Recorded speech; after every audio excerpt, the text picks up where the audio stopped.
আসসালামু আলাইকুম এভরিওয়ান, আমি তাজ ইসলাম রাফিন। আজকে আমরা একটা বোর্ড কোয়েশ্চেন সলভ করব, যেটা এবছর ঢাকা বোর্ডে এইচএসসিতে, অ্যাকচুয়ালি এবছর না, লাস্ট ইয়ার 2024-এ 24-এর সময় আসছে। And let's solve it. So আমরা যদি ফার্স্টে কোয়েশ্চেনটা দেখি, এখানে বলতেছে হচ্ছে once upon a time there dash a king. তো অলওয়েজ মনে রাখতে হবে হচ্ছে, যদি কোনো কোয়েশ্চেনে ওয়ান্স আপন আ টাইম থাকে, এটা অলওয়েজ একটা জিনিসকে ইন্ডিকেট করে, সেটা হচ্ছে পাস্টকে ইন্ডিকেট করে। অ্যান্ড যদি পাস্ট হয়, তাহলে আমার মনে রাখতে হবে আমার সামনে যা থাকবে সব কিছু পাস্ট ফর্মে হবে। যেমন ভার্ব পাস্ট ফর্মে হবে, যেহেতু ভার্বকে আমার চেঞ্জ করতে হবে। তো আমি যদি কোয়েশ্চেনটা পড়ি, বলতেছে ওয়ান্স আপন টাইম, একটা সময় ছিল, there dash a king, there be a king. এখানে হচ্ছে আমাকে কি করতে হবে, আমাকে হচ্ছে একটা বি ভার্বকে ইন্ট্রোডিউস করতে হবে। অ্যান্ড বি ভার্ব কি কি হইতে পারে, বি ভার্ব যদি প্রেজেন্টে হয় তাহলে এগুলো হইতে পারে হচ্ছে এম, ইজ, আর। যদি বি ভার্ব হচ্ছে আমার পাস্টে হয় তাহলে এগুলো হবে হচ্ছে ওয়াজ বা ওয়ার। অ্যান্ড বি ভার্ব যদি আমার ফিউচারে হয় তাহলে হবে হচ্ছে শ্যাল অথবা উইল। সো কোয়েশ্চেন ইজ, আমার এখানে কি হবে, যেহেতু আমি আবার বলে নিতেছি এটা ওয়ান্স আপন টাইম আছে, তাহলে এটাকে ইন্ডিকেট করতেছে হচ্ছে পাস্ট ফর্মকে। অ্যান্ড পাস্ট ফর্ম হইলে আমার কি কি হবে, আমার ওয়াজ বা ওয়ার এই দুইটা যে কোনো একটা হবে। এখন কোনটা হবে, কোয়েশ্চেন হইলো আমি এখানে কি বসাবো, বি ভার্ব, সেহেতু ওয়াজ বা ওয়ার যে কোনো একটা। তো আমাকে এখানে দেখতে হবে সাবজেক্টটাকে। সাবজেক্টটা হইলো এ কিং, এটা হচ্ছে একটা singular form. And always singular ফর্মে আমার ওয়াজ বসে। ওয়ার কখন বসে, যদি আমার সাবজেক্টটা হয় হচ্ছে প্লুরাল। সো আমরা এখানে ইজিলি বুঝতে পারতেছি কি হবে অ্যান্সার। আমার অ্যান্সার হবে হচ্ছে ওয়াজ, যেটা হচ্ছে আমার ফুল ফর্ম করবে সেন্টেন্সটাকে। ওয়ান্স আপন এ টাইম, এমন একটা সময় ছিল, দেয়ার ওয়াজ আ কিং, রাইট। সেখানে একটা কি ছিল, সেখানে একটা রাজা ছিল, হু ওয়াজ ভেরি ফন্ড অফ। এখানে বুঝতে হবে আমাকে ফন্ড মানে কি। ফন্ড মানে হলো, ফন্ড মানে কোনো কিছুর ব্যাপারে আগ্রহী, যেটাকে আমরা ইংলিশে কিউরিওসিটিও বলতে পারি।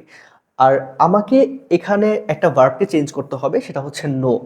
অ্যান্ড সব থেকে ইজি ট্রিক হলো কি হবে এখানে, আমি যদি চেঞ্জটা কি হবে, আমরা এইচএসসির সময় অলওয়েজ মনে রাখবো, যদি কোনো ভার্বের আগে, যেমন এখানে নো এর আগে, যদি কোনো ভার্বের আগে প্রিপোজিশন থাকে তাহলে অলওয়েজ ওই ভার্বের সাথে আইএনজি যোগ হয়। সো আমরা ইজিলি এটার অ্যান্সার পাওয়া যেতে পারি। কি হবে তাহলে এটার অ্যান্সার, এটার অ্যান্সার হবে হচ্ছে নোয়িং। কেন এটার সাথে আইএনজি হয়েছে আমি আবার এক্সপ্লেইন করতেছি। এখানে হচ্ছে একটা প্রিপোজিশন আছে, অ্যান্ড প্রিপোজিশনের পরে যে ভার্বটা হয়েছে অ্যাকচুয়ালি নোট ছিল ভার্বটা, অ্যান্ড নো এর সাথে কি বসছে, প্লাস আইএনজি বসছে। ওকে, তাহলে হচ্ছে আমি এটার অ্যান্সার পেয়ে গেলাম। তাহলে রাজা কিসের ব্যাপারে জানতে আগ্রহী ছিল, হিজ ফিউচার, তার হচ্ছে কিসের ব্যাপারে, তার হচ্ছে ভবিষ্যতের ব্যাপারে, রাইট। তার ভবিষ্যতের ব্যাপারে সে জানতে আগ্রহী ছিল। ওকে, কার থেকে, ফ্রম, ফ্রম মানে হলো থেকে। দ্য অ্যাস্ট্রোলজার্স, অ্যাস্ট্রোলজার মানে হলো যে হলো ভবিষ্যৎবাণী করতে পারে। আর আমরা ইংলিশে এটাকে বলি অ্যাস্ট্রোলজার, যেটা বাংলার অ্যাকচুয়াল মিনিং হলো জ্যোতিষী। তাহলে আমি আরেকটু সামনে যাই। এ ফেমাস অ্যাস্ট্রোলজার, একজন বিখ্যাত অ্যাস্ট্রোলজার ছিল, যে কি করতেছিল, যাকে কি করা হইলো, স্টপ করা হইলো অ্যাট হিজ ক্যাপিটাল, তার ক্যাপিটালে বা তার রাজধানীতে তাকে আটকানো হলো। আর স্টপ যেহেতু আছে, আর আমি আবার বলে নিচ্ছি ওয়ান্স আপন এ টাইম আছে, তার মানে হলো এটা সম্পূর্ণ পাস্ট ফর্মে। অ্যান্ড স্টপ হচ্ছে একটা ভার্ব, অ্যান্ড আমি এটাকে পাস্ট ফর্মে নিয়ে যাব, তাহলে আমার অ্যান্সার কি হবে, এসটিও পিপি ইডি, স্টপড। আর এখানে আমার কি যোগ হয়েছে, এখানে শুধুমাত্র আমার ইডিটা যোগ হয়েছে। কারণটা কি, কারণ হলো আমার ফুল প্যাসেজটা আমার হচ্ছে পাস্ট ফর্মে। দ্যাট ইজ ওয়াই আমি যদি অ্যান্সারটা দেখি তাহলে আমার অ্যান্সার হয়ে গেল হচ্ছে স্টপ। অ্যান্ড সামনে যাই, তাহলে আমরা এতক্ষণ দেখলাম একটা অ্যাস্ট্রোলজারকে রাজা তার ক্যাপিটাল বা রাজধানীতে থামালো। অ্যান্ড এরপরে কি হইতেছে, ওকে, এরপরে বলতেছে হচ্ছে the king called him, the king called on him, রাজা তাকে ডাকলো। কেন ডাকলো, to know about his future, তার ভবিষ্যতের ব্যাপারে জানতে। তো আমি অলওয়েজ একটা ট্রিক্স বলে রাখি, লাস্ট ট্রিক্স ছিল হচ্ছে অফ প্রিপোজিশন, প্রিপোজিশনের পর ভার্বের সাথে আইএনজি হয়। অ্যান্ড এখানে একটা ট্রিক্স আছে, উইচ ইজ, এটা হচ্ছে টু আছে, অ্যান্ড টু এর পর যখন আমার যে কোনো ভার্ব হবে, সেই ভার্বটার অলওয়েজ কোন ফর্ম বসবে, অলওয়েজ বেস ফর্ম পড়বে। তাহলে আমরা বলতে পারি টু এর পর আমার যে কোনো ভার্বই হতে পারে, কিন্তু ভার্বটা কোন ফর্মে হবে, ভার্বটা হবে হচ্ছে বেস ফর্মে। তাহলে ইজিলি আমরা হচ্ছে অ্যান্সারটা ক্যাচ করতে পারি, আমার নোই থাকবে। কেন, কারণ হইলো আমার হচ্ছে টু আছে, অ্যান্ড টু এর পর ভার্বের বেস ফর্ম উইচ ইজ নোই থাকবে। ওকে, তাহলে রাজা কি করলো? রাজা হচ্ছে অ্যাস্ট্রোলজারকে ডাকলো। কিসের জন্য ডাকলো? তার ফিউচার ব্যাপারে জানার জন্য, তার ভবিষ্যতের ব্যাপারে জানার জন্য। অ্যান্ড অ্যাস্ট্রোলজার মানে কি? অ্যাস্ট্রোলজার মানে হচ্ছে জ্যোতিষী। ওকে, দেখি এখন কি হয়। অ্যান্ড এবং তার বলতেছে হচ্ছে দ্য অ্যাস্ট্রোলজার বা জ্যোতিষী টেল হিম, তাকে বলল সামথিং আনপ্লেজেন্ট। আনপ্লেজেন্ট মানে হইল এমন কিছু যেটা শুভকর না, অশুভকর। তাহলে আমরা যদি একটু একটা ভোক্যাব শিখে ফেলি, আনপ্লেজেন্টের অ্যান্টোনিম কি হইতে পারে? আনপ্লেজেন্টের অ্যান্টোনিম বা হচ্ছে বিপরীত শব্দ হচ্ছে PLEASANT, প্লেজেন্ট। প্লেজেন্ট মানে কি? শুভকর। আর শুভকরের অপোজিট ওয়ার্ড হচ্ছে আনপ্লেজেন্ট, যেটা মানে হলো অশুভকর। তাহলে আমি আবার যদি একটু ফার্স্টে রিক্যাপ করি, আমার এই সেন্টেন্স বা হচ্ছে এই স্টোরিটা সম্পূর্ণ পাস্ট ফর্মে অ্যান্ড সবগুলো ভার্ব পাস্ট ফর্মে হবে। দ্যাট ইজ ওয়াই আমার এখানে যে টেল নামে যে হচ্ছে ভার্বটা আছে এটাকে চেঞ্জ করতে হবে। আমার এইটাও যদি আমি একটু আমার হচ্ছে ব্রেনটা ইউজ করি তাহলে এটা বলতে পারি এটা হচ্ছে পাস্ট ফর্মে হবে। অ্যান্ড টেলের পাস্ট ফর্ম কি? টেলের পাস্ট ফর্ম হলো টোল্ড। ওকে, তাহলে আমরা বলতে পারি হচ্ছে অ্যাস্ট্রোলজার রাজাকে কি বললো? অ্যাস্ট্রোলজার রাজাকে বললো হচ্ছে সামথিং আনপ্লেজেন্ট, তেমন কিছু একটা ভালো কিছু বলে নাই, একটু অশুভকর জিনিস বলছে, আপনার ভবিষ্যৎ ভালো না এমন কিছু। At the at the king at this the king, এই সময়ে রাজা কি করলো? At this the king get furious, রাজা কি হয়ে গেল? At this the king get furious, রাজা হচ্ছে ফিউরিয়াস হয়ে গেল। ফিউরিয়াস মানে কি? ফিউরিয়াস মানে হলো আতঙ্কিত। আর রাজা কিসের জন্য আতঙ্কিত হলো? কারণ হচ্ছে জ্যোতিষী বলছে ভাই আপনার ফিউচারে প্রবলেম আছে। অ্যান্ড সেম থিং এখানে হচ্ছে গেট আছে, গেটেরও পাস্ট ফর্ম হবে অ্যান্ড এটা হয়ে যাবে হচ্ছে গট, যেটা আমরা একটু পরে দেখবো। গট ফিউরিয়াস, রাজা আতঙ্কিত হয়ে গেছে। অ্যান্ড রাজা আতঙ্কিত হয়ে যাওয়ার সাথে সাথে রাজা অনেক রাগান্বিত হয়ে গেছে এবং রাজা কন্ডেমড হিম টু ডেথ। তাহলে রাজা তাকে কি করলো? তাকে হচ্ছে কন্ডেম করলো কিসের? ডেথের জন্য। এখানে কন্ডেম মানে কি? কন্ডেম মানে হলো কোনো দণ্ডের আদেশ দেওয়া বা দণ্ডাদেশ দেওয়া। কিসের দণ্ডাদেশ দিয়েছিল রাজা অ্যাস্ট্রোলজারকে বা জ্যোতিষীকে? তার ডেথের জন্য বা মৃত্যুর জন্য। কিসের জন্য? কেন মৃত্যুদণ্ড দিল? ওই যে হচ্ছে জ্যোতিষী বলছে ভাই আপনার সামনের দিনগুলো ভালো আসতেছে না, এজন্য। সো আমরা এখানেও সেম জিনিস ইউজ করব। আমার এখানে যদি দেখি কন্ডেমের সাথে আমার কি হবে? কন্ডেমের সাথে আমার হচ্ছে ইডি যোগ হবে। অ্যান্ড ইডি কেন যোগ হয়েছে? এটা ফুল পাস্ট ফর্মে হয়েছে, এজন্য আমার ইডি যোগ হয়েছে। আচ্ছা, তাহলে আমি এবার সামনে যাই। আমাকে কি বলতেছে? বলতেছে সেইং, ওকে, রাজা যখন তাকে মৃত্যুর জন্য দণ্ড আদেশ দিল বা দণ্ডাদেশ দিল, কি বলে দিছে? সেইং যে, এটা বলে দিছে যে man like you dash to spoil the peace of the world. তাহলে কি হবে এখানে? লিভ। তাহলে রাজা তাকে বলছে আপনার মতো মানুষের বেঁচে থাকা উচিত না। তাহলে আমি যদি সেন্টেন্সটা সাজাই সেইং দ্যাট বা হচ্ছে সেইং, এটা বলে যে ম্যান লাইক ইউ, আপনার মতো মানুষ, লিভ বাঁচা, to spoil. Okay, first of all আমরা একটু দেখি স্পয়েল মানে কি। আমরা যদি দেখি স্পয়েল মানে হলো কোনো কিছু নষ্ট করা। পিস মানে হলো শান্তি।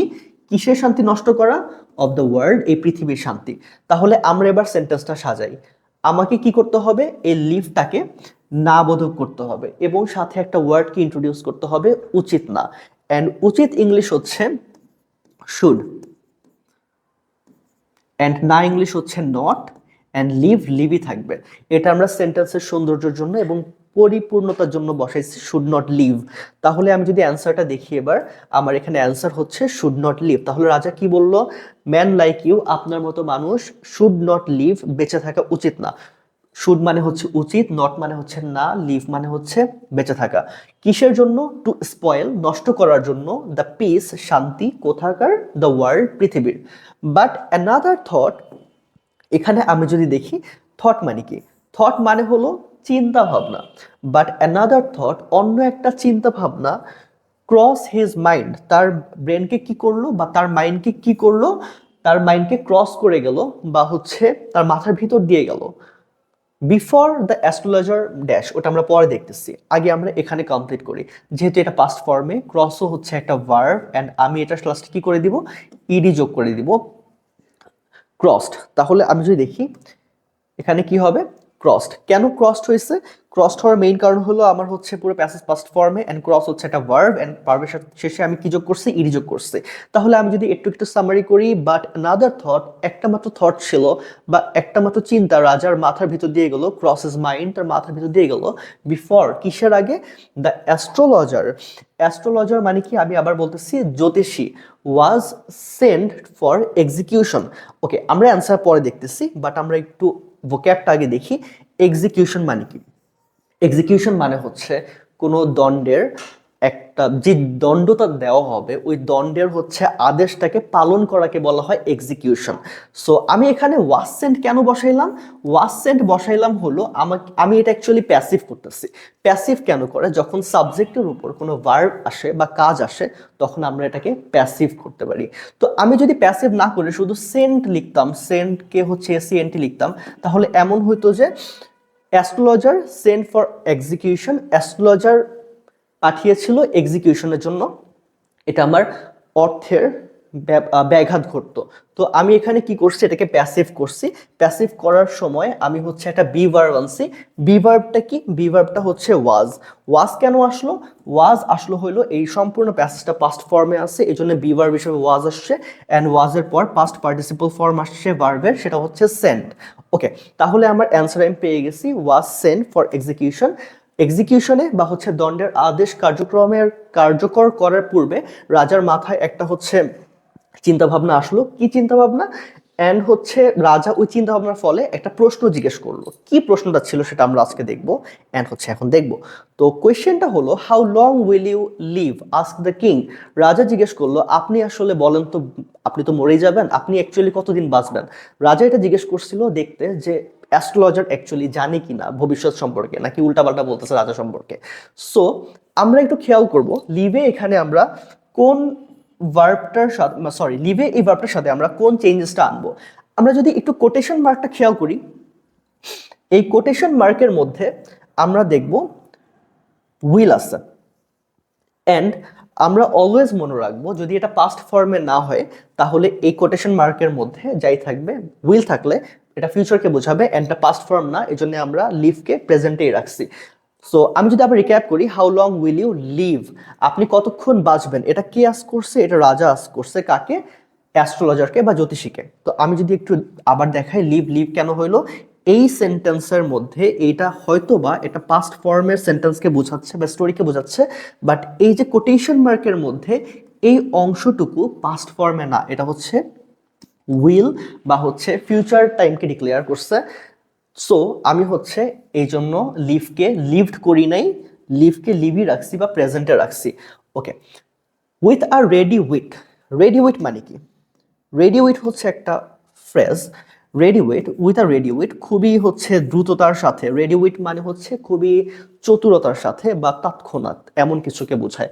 উইথ আ রেডি উইট, খুবই দ্রুততার সাথে। দ্য অ্যাস্ট্রোলজার সেইড, অ্যাস্ট্রোলজার বলল, অ্যাস্ট্রোলজার হচ্ছে জ্যোতিষীটা বলল, দ্য স্টার্স ডিক্লেয়ার দ্যাট, তারাগুলো আমাকে বলতেছে বা এই নির্দেশ দিচ্ছে, দ্যাট যে আই শ্যাল ডাই, আমি মারা যাব, only a week before your majesty, আপনার রাজা, আপনি মারা যাওয়ার ঠিক এক সপ্তাহ আগে আমি মারা যাব। এটা কে অ্যান্সার দিল? এটা হচ্ছে অ্যাস্ট্রোলজার অ্যান্সার দিল। তাহলে আমি এখানে আমার জন্য যে ভার্বটাকে চেঞ্জ করতে হবে সেটা হচ্ছে ডিক্লেয়ার। অ্যান্ড আমি যদি আবার খেয়াল করি, এখানে একটা কোটেশন মার্ক, অ্যান্ড এখানে হচ্ছে একটা কোটেশন মার্ক, ইনভার্টেড কমা যেটা অ্যাকচুয়ালি। সো এখানে কি বলতেছে? এখানে আমি একটু খেয়াল করি, শ্যাল আছে। সো শ্যাল যদি থাকে, তাহলে আমার এই ইনভার্টেড কমার মধ্যে যে সেন্টেন্সটা আছে ওটা পাস্ট ফর্মে আমার ডিক্লেয়ার করে না, বা পাস্ট ফর্মকে ইন্ডিকেট করে না। দ্যাট ইজ ওয়াই আমি ডিক্লেয়ারকে চেঞ্জ করব না, ডিক্লেয়ারকে কি রাখবো? আমি ডিক্লেয়ারই রাখবো, মানে এটা হচ্ছে প্রেজেন্ট ফর্মই থাকবে। So good bye. তাই এটা বলে হচ্ছে কে চলে গেল? অ্যাস্ট্রোলজার বা হচ্ছে জ্যোতিষী চলে গেল। তো জ্যোতিষী কি বলে গেল? আমি আবার রিক্যাপ করতেছি। রাজা যখন জিজ্ঞেস করলো যে আপনি বলেন তো আপনি কতদিন বাঁচবেন, যখন তার দণ্ডাদেশ দেওয়া হলো, তখন উইথ আ রেডি উইট, খুব চতুরতার সাথে অ্যাস্ট্রোলজার বা হচ্ছে জ্যোতিষী বলল, আমি মারা যাব ঠিক এক সপ্তাহ পূর্বে আপনার মারা যাওয়ার। এটা কে বললো? জ্যোতিষী বলল। অ্যান্ড এরপরে সে গুড বাই বলে চলে গেল। সো এইটা শুনে তো রাজার আসলে ঠিক থাকার কোনো ওয়ে নেই। সো রাজা কি করলো, হিয়ারিং দিস, এই কথা শুনে দ্য কিং টার্ন পেল। সো আমি যদি দেখি পেল মানে কি, পেল মানে হচ্ছে সরি পেল মানে হচ্ছে ফ্যাকাশে। পেল মানে কি, পেল মানে হচ্ছে অ্যাকচুয়ালি ফ্যাকাশে, যেটাকে হচ্ছে বিবর্ণ বলা যায় বাংলায়, মানে অ্যাকচুয়ালি সাদা হয়ে যাওয়া। তো কেন হয়ে গেছে, রাগে। তো অলওয়েজ মনে রাখতে হবে যে কোনো ভার্ব যদি সেন্টেন্সের ফার্স্টে বসে তাহলে ওটার সাথে আমার কি হয়, ওটার সাথে আমার আইএনজি বসে। সো এখানে দেখতেছি সেন্টেন্স শুরু হয়েছে হেয়ার নামক ভার্ব দ্বারা, অ্যান্ড আমি এই জন্য হেয়ারের সাথে কি লাগাই দিব, HEARING লাগাই দিব। সো আমি যদি একটু অ্যান্সারটা দেখি, হিয়ারিং দিস, এই কথা শুনে দ্য কিং টার্ন পেল, রাজা কি হয়ে গেল, রাজা ফ্যাকাশে হয়ে গেল, লাইক আ ডেড ম্যান, কার মতো, একজন মৃত মানুষের মতো, অ্যান্ড শাউটেড মানে কি, শাউটেড মানে হলো শাউটেড মানে হলো চিৎকার করা।